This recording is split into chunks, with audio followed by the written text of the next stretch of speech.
नमस्ते, मैं हूं आपके साथ Divyansh Sharma. Prime time at 9 में बात सबसे पहले कोलकाता के निर्भया केस की। बंगाल पुलिस ने तो एक आरोपी को पकड़कर अपनी पीठ ठोकनी शुरू कर दी थी और यह कह दिया था हो गया केस सॉल्व, पकड़ा गया आरोपी। लेकिन सीबीआई की जांच का दायरा लगातार बढ़ता जा रहा है। सीबीआई आरोपी संजय रॉय से लेकर प्रिंसिपल संदीप घोष तक से पूछताछ कर रही है।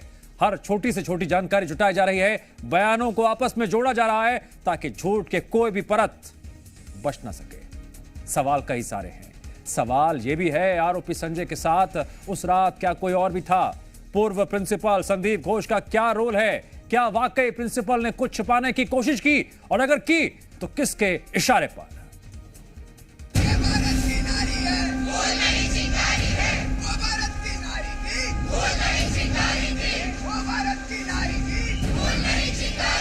थोड़ा उसका दिक्कत था कॉलेज में, पूरा डिपार्टमेंट, इसलिए डिपार्टमेंट को हम बोला है, डिपार्टमेंट पूरा सस्पेक्ट में है। We demand the rapist the capital punishment। उन लोगों को फांसी की सजा दी जाइए। जल्दी से जल्दी इंसाफ मिले, हमें भी उस बहन को भी जो कत्ल हुई थी। इन्वेस्टिगेशन ठीक से होने चाहिए और होगा भी, सीबीआई करेगा भी। जो प्रूफ रहता है ऑकरेंस की जगह, तो उसके साथ छेड़छाड़ अगर नहीं हुआ है। कलकत्ता के इस विभत्स हादसे की तो सीबीआई के हाथ में है अब जांच, और हमें पूरी उम्मीद है कि बहुत फास्ट ट्रैक पर जांच होगी और सजा मिलेगी। सबूत मिटाने का प्रयास ममता बनर्जी की सरकार ने किया, वो बेहद शर्मनाक है। अब टीएमसी को अपना नाम बदलकर जो है उसको तालिबानी मजहबी करप्ट कांग्रेस कर देना चाहिए। ममता बनर्जी जी खुद महिला है और एक महिला का दुख दर्द वो समझती है। उन्होंने कार्रवाई की है। तृणमूल कांग्रेस की सरकार का एजेंडा बन चुका है कि न्याय मत दिलाओ, बेटी को मत बचाओ, केवल और केवल बलात्कारी बचाओ। कोलकाता में लेडी डॉक्टर के साथ जघन्य वारदात के 8 दिन बीतने के बाद भी आरोप और सवालों की लिस्ट खत्म होने का नाम नहीं ले रही। पूरे मामले में सीबीआई ने अपनी जांच तेज की तो आरजी कर कॉलेज का पूर्व प्रिंसिपल कई सवालों के घेरे में आ गया। वारदात के वक्त कॉलेज के प्रिंसिपल रहे संदीप घोष से सीबीआई लगातार पूछताछ कर रही है और सीबीआई के सवालों से संदीप घोष घिरते हुए नजर आ रहे हैं।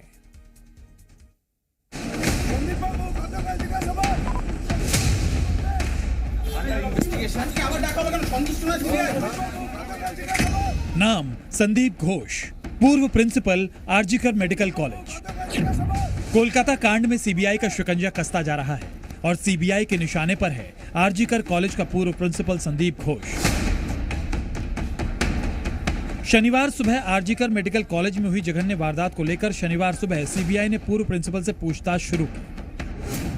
इससे पहले शुक्रवार देर रात तक सीबीआई ने संदीप घोष से पूछताछ की। घटना के दिन के रूटीन और घटना के अगले दिन से जुड़े कई सवाल पूछे गए। घटना के बाद अस्पताल प्रशासन की तरफ से जो बयान मीडिया में सामने आए, उससे जुड़े सवाल भी संदीप घोष से पूछे गए। सीबीआई ने सवाल किया कि वारदात के बाद के बयान किस आधार पर दिए गए थे। आरजीकर अस्पताल में लेडी डॉक्टर के साथ हुई जघन्य वारदात की जांच सीबीआई के पास आने के बाद से ही मेडिकल कॉलेज का पूर्व प्रिंसिपल शक के घेरे में जा चुका था। सीबीआई ने पूछताछ के लिए डॉक्टर संदीप घोष को अप्रोच किया, लेकिन उससे पहले संदीप घोष हाईकोर्ट पहुंच गया। पूर्व प्रिंसिपल संदीप घोष ने आरोप लगाया कि उसकी जान को खतरा है। याचिका में दावा किया गया कि 14 और 15 अगस्त की रात को भीड़ ने कथित तौर पर घोष के घर को घेर लिया और संदीप घोष को लगातार जान से मारने की धमकी दी जा रही है। सुनवाई के दौरान कहा गया कि घोष जांच में सहयोग करना चाहते थे, लेकिन सीबीआई कार्यालय जाने के लिए उन्हें कुछ सुरक्षा की जरूरत है। संदीप घोष की याचिका के जवाब में हाईकोर्ट ने कहा कि हमने प्रथम दृष्टया ये पाया कि आपका मुवक्किल बहुत शक्तिशाली व्यक्ति है। चिंता मत करो, पुलिस आपको पर्याप्त सुरक्षा देगी। अगर ऐसा नहीं होता है तो हमें सूचित करें, हम केंद्रीय बलों से आपके घर की सुरक्षा करने का अनुरोध करेंगे। लेकिन संदीप घोष की इस चाल को सीबीआई ने मात दी। सूत्रों के मुताबिक सीबीआई ने पूर्व प्रिंसिपल संदीप घोष को शुक्रवार को बीच रास्ते से उस वक्त उठा लिया जब वो अपने घर जा रहा था। बताया गया कि पूछताछ के दौरान संदीप घोष से मिली जानकारी के आधार पर सीबीआई रात को ही अस्पताल गई और कुछ कागजात लेकर वापस सीजीओ ऑफिस लौटे। आरजीकर मेडिकल कॉलेज और अस्पताल के पूर्व अध्यक्ष संदीप घोष के खिलाफ लगातार आरोप लगते रहे, लेकिन हर बार वो बचते रहे।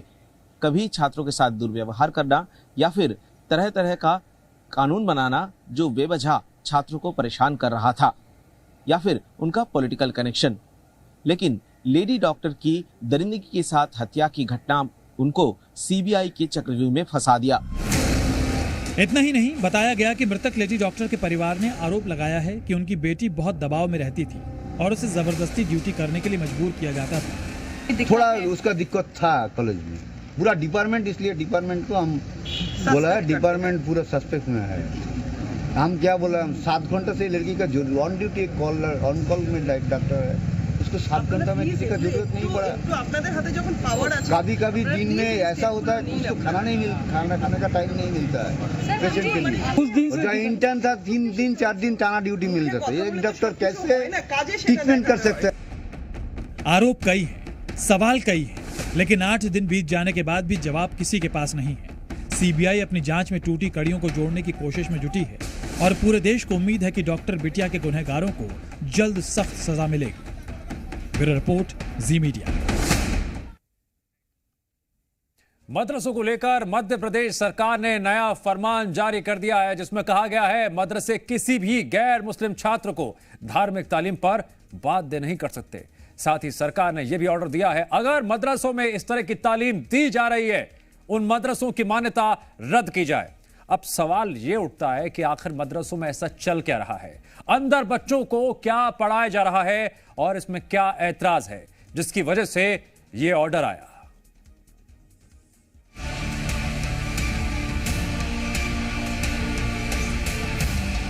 मध्य प्रदेश के मदरसों में गैर मुस्लिम बच्चों को धार्मिक तालीम देने को लेकर एडवाइजरी जारी की गई है। दलील दी जा रही है कि गैर मुस्लिम बच्चों को धार्मिक तालीम अनिवार्य नहीं होनी चाहिए। एमपी सरकार के इस ऑर्डर पर राजनीति खूब हो रही है।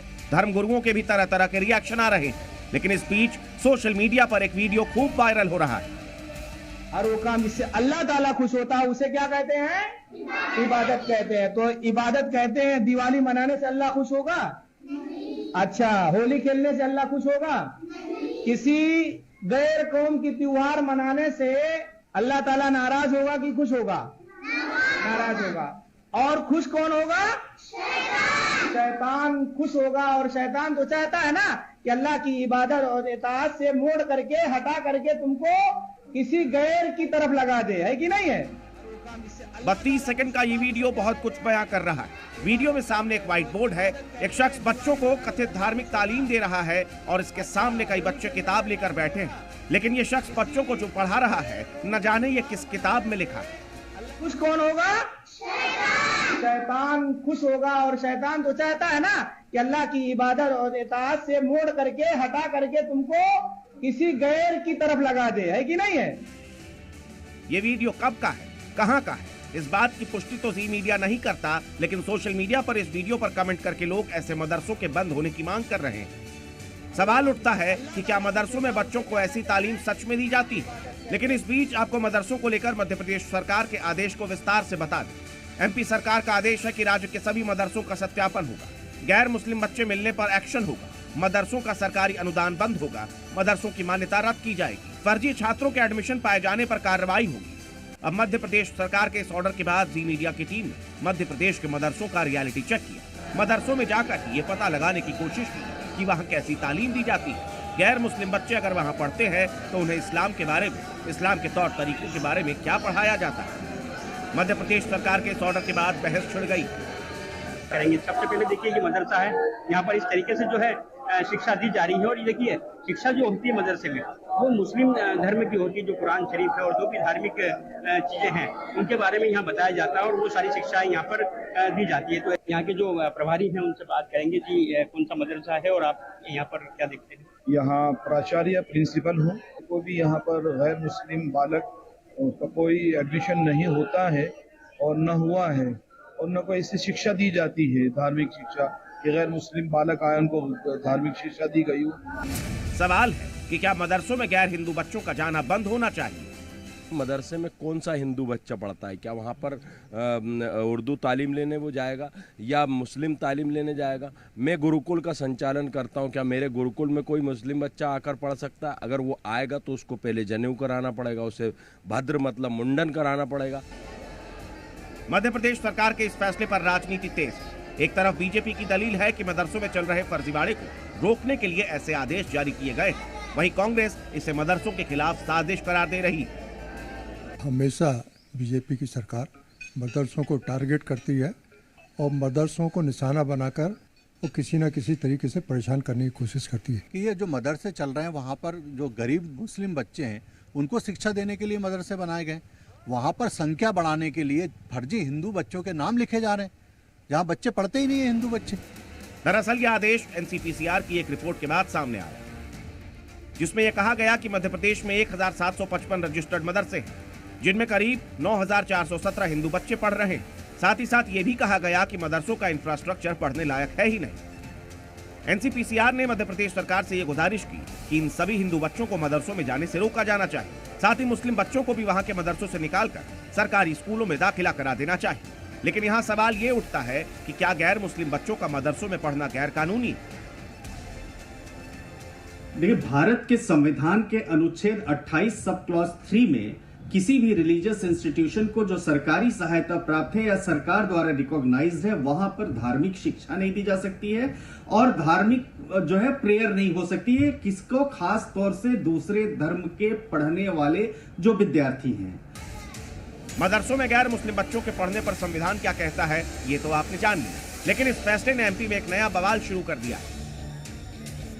इससे पहले मध्य प्रदेश सरकार ने श्योपुर जिले में 56 से ज्यादा मदरसों की मान्यता रद्द कर दी थी और अब मदरसों को लेकर एमपी सरकार का एक और बड़ा आदेश आ गया। ऐसे में नई बहस छिड़नी तो तय कर पढ़ते हैं। तो देखिए, अभी फिलहाल जो है स्थिति यही देखने को मिल रही है कि गैर मुस्लिम बच्चे तो फिलहाल मौजूद नहीं हैं मदरसे के अंदर। लेकिन देखिए, आगे जो है सरकार अब इसमें किस तरीके से आगे रुख अख्तियार करती है, क्या कुछ इनकी जांचें होती है या फिर बच्चे कहाँ से हैं, क्या है, ये सारी जानकारियां लेने के बाद क्या कुछ सामने आता है, ये सब आगे देखा जाएगा। चंद्रशेखर सोलंकी, जी मीडिया, रतलाम। राजस्थान के उदयपुर में कल जो घटना हुई थी उसका उबाल कल पूरे शहर ने देखा, लेकिन आज आखिरकार आरोपी के घर बुलडोजर एक्शन हुआ। राजस्थान में योगी मॉडल वाले इस सेक्शन में आरोपी का घर जमींदोज कर दिया गया, लेकिन इस घटना के बाद कई सवाल भी खड़े हो रहे हैं।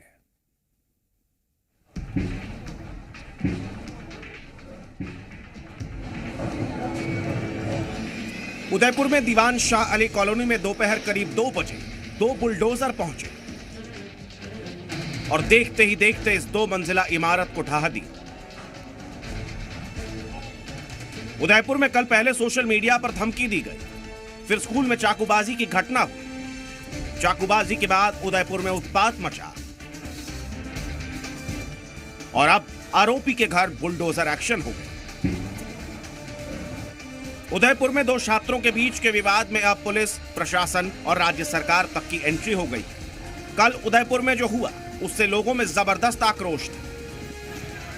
पूरे शहर में प्रदर्शन, पत्थरबाजी और आगजनी की गई। भजनलाल सरकार ने मामले का संज्ञान लिया। उदयपुर में योगी मॉडल अपनाया गया और आरोपी का मकान देखते ही देखते जमींदोज हुआ। यहाँ पर बुलडोजर की कार्रवाई हुई है और बुलडोजर चलता हुआ यहाँ पर दिखाई दे रहा है और देखिए धीरे धीरे करके इस मकान को जो है वो ढहाया जा रहा है। लोग यहाँ पर थे, उनको पहले पीछे हटाया। पुलिस के आला अधिकारी यहाँ पर मौजूद है, तैनात है। पहले और आसपास के जो मकान है, ठीक उसके एडजॉइनिंग जो मकान है वहाँ पे सबको हटा दिया था और पुलिस के जवानों को यहाँ पर तैनात किया गया है। बता दें कि जिस घर पर बुलडोजर एक्शन हुआ है वो आरोपी का अपना मकान नहीं बल्कि वो किराए के मकान पर रहता था। ऐसे में इस बुलडोजर एक्शन पर मकान मालिक क्या कह रहे हैं वो भी देखें। मेरे से अभी कोई जवाब नहीं मांगा गया, बस मकान मैंने किराए पे दे रखा था, मकान खाली करवा दिया। अब उसके बाद में ये बुलडोजर चढ़ाने की क्या जरूरत पड़ रही है? उदयपुर के अंदर कई मकान मालिकों ने किराए दे रखे है मकान, और कोई ऐसा हादसा हो जाता तो क्या सबके मकान तोड़ देंगे क्या? नोटिस ये चिपका हुआ है और मतलब 2 घंटे का भी टाइम नहीं दिया इन लोगों ने। आरोपी किराए के मकान में रहता था, मकान अवैध था। नगर निगम और वन विभाग की तरफ से नोटिस दिया गया था, जिसके बाद जिला प्रशासन की तरफ से यह कार्रवाई की गई और उदयपुर से अपराधियों को सख्त संदेश दे दिया गया। सख्त मैसेज है, भले ही कुछ सवाल उठाए गए हो, लेकिन एक ऐसे मैसेज कि इस तरह का जो भी कृत्य करेगा उसके खिलाफ अब राजस्थान में भी भजनलाल सरकार भी योगी सरकार की तर्ज पर बुलडोजर कार्रवाई करेगी। जो इस तरह के मामलों में संलिप्त पाया जाएगा कहीं ना कहीं ये तस्वीरें उन लोगों के को सोचने पे मजबूर करेगी जो कि बिना ही सोचे समझे इस तरह के कृत्य को अंजाम देते हैं। उदयपुर में चाकूबाजी के बाद का एक सीसीटीवी वीडियो भी सामने आया है। इस वीडियो में आरोपी बाइक से भागता हुआ दिखाई दे रहा है। वहीं आरोपी छात्र का एक सोशल मीडिया चैट भी वायरल हो रहा है, जिसमें आरोपी छात्र अपने दोस्त से हमले की बात भी कह रहा है, जान से मारने की धमकी दे रहा है। मामला ये होता, क्लास में दोनों दूसरे में कर रहे थे वहाँ पे तो फिर वहाँ उठा के कुर्सी मार दी थी। तो फिर हम दोनों लेके उसको वहाँ पे गए थे हॉस्पिटल, बड़े हॉस्पिटल। वहाँ पे हमने हमारे सर्वर पहले वहाँ पे थे और फिर वहाँ पे जाके हम उसको भर्ती कराया। तो फिर हम ऐसे में अब सवाल उठता है कि आरोपी छात्र के पास चाकू आया कहां से? स्कूल प्रशासन या परिवार को चाकू की जानकारी क्यों नहीं थी? सोशल मीडिया पर ध्यान क्यों नहीं दिया गया, जबकि आरोपी 3 से 4 दिन पहले ही हमले की प्लानिंग कर रहा था? और अब इस वारदात के बाद स्कूलों में छात्रों की रूटीन जांच के आदेश जारी कर दिए गए हैं। इन सब के बीच कांग्रेस नेता सचिन पायलट ने लोगों को शांति बनाए रखने की अपील की है। साथ ही साथ सरकार से इस मामले में डिटेल इन्वेस्टिगेशन की मांग की। चिंता है भाई, जब भी देश प्रदेश में कहीं ऐसी घटना होती है चिंतित हम लोग होते हैं। और मैं तो कहता हूँ छोटी मोटी घटनाओं को इतना बड़ा रूप जब मिलता है तो सरकार को जड़ तक जाना चाहिए, कौन वो लोग हैं जो इन भड़काने वाली भावनाओं को और ताकत देते हैं। उदयपुर में हालात को काबू करने के लिए कोशिश जारी है। जिला प्रशासन की तरफ से फिलहाल इंटरनेट बंद करने और स्कूलों में छुट्टी का भी आदेश दे दिया गया है। घायल छात्र का अस्पताल में इलाज जारी है। बाहर सड़कों पर लोगों का गुस्सा है और प्रशासन बुलडोजर एक्शन के जरिए कार्रवाई कर रही है। उदयपुर से अविनाश जिग्नावत के साथ ब्यूरो रिपोर्ट, जी मीडिया। और अब बात रद्द हुई यूपी के शिक्षक भर्ती की मेरिट लिस्ट की, जिस पर सियासत गरमाती जा रही है। इलाहाबाद हाई कोर्ट ने अपने फैसले में शिक्षक भर्ती की मेरिट लिस्ट रद्द करते हुए यूपी सरकार को 69,000 सहायक अध्यापक भर्ती परीक्षा का परिणाम नए सिरे से जारी करने का आदेश दिया। इस आदेश से यूपी सरकार को तो झटका लगा ही, साथ ही नई चयन लिस्ट तैयार होने से पिछले 4 सालों से नौकरी कर रहे हजारों शिक्षकों के सामने भी असमंजस के हालात बन गए हैं।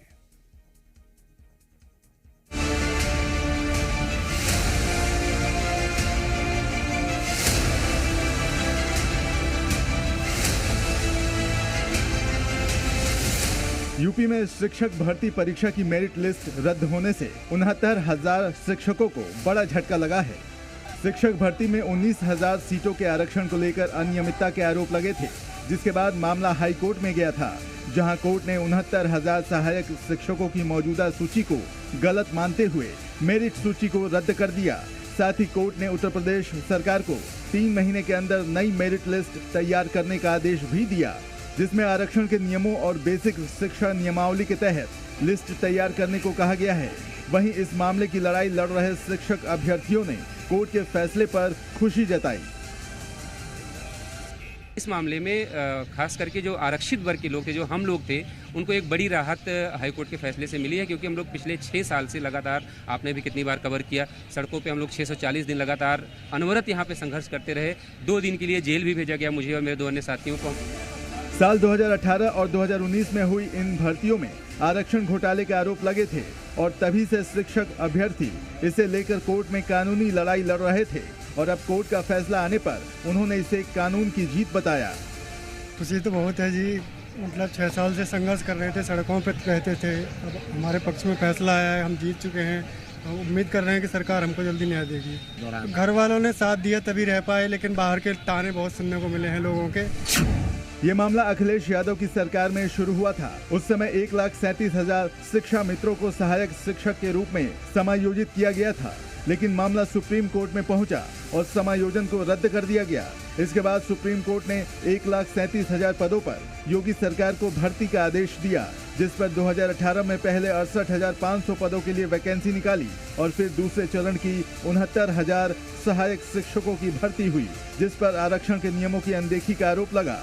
शिक्षक अभ्यर्थियों ने बेसिक शिक्षा नियमावली 1981 और आरक्षण नियमावली 1994 का हवाला दिया, जिसमें आरक्षण के तहत कम सीटें दिए जाने का दावा किया गया। आरोप लगा कि 69,000 शिक्षकों की भर्ती में करीब 19,000 सीटों का घोटाला हुआ। इसी को लेकर शिक्षक हाई कोर्ट भी गए और राष्ट्रीय पिछड़ा आयोग में भी शिकायत की। वहीं अब हाई कोर्ट के आदेश के बाद मामले पर सियासत भी तेज हो गई है। ये लड़ाई बहुत लंबी लड़ी है और जहाँ मैं कोर्ट का धन्यवाद देता हूँ।